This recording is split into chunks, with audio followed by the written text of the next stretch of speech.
السلام علیکم سامعین، 4 جمادی الثانی ہے، 8 جنوری ہے۔ خبر کا عنوان ہے مولانا محمد یامین کا انتقال۔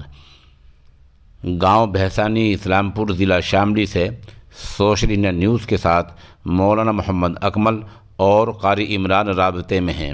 وہ بتا رہے ہیں کہ مرحوم کی عمر 64 سال تھی اور وہ حضرت علامہ رفیق احمد بھیسانی رحمۃ اللہ علیہ کے خاص شاگردوں میں سے ایک تھے۔ انہوں نے حفظ قرآن مولانا محمد انور دھانوی کے سامنے کیا ہے اور ماشاءاللہ وہ گاؤں کے مثالی حافظ تھے۔ یہ دونوں حضرات بتا رہے ہیں کہ تدفین ابھی 1-2 گھنٹے کے بعد ہونی ہے۔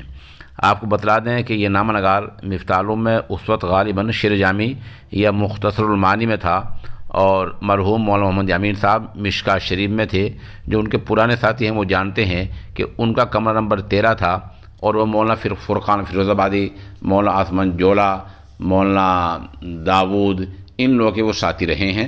اور مرحوم بے باک تھے اور بہت محنتی تھے، رہن سہن بہت سادہ تھا، بہت صاف گو تھے اور چھل کپٹ سے بہت دور تھے۔ اللہ تعالیٰ مرحوم کی مغفرت فرمائے، پسماندگان کو صبر جمیل دے۔ آپ سب ناظرین اور سامعین سے بھی دعا اور ایصال ثواب کی درخواست کی جاتی ہے۔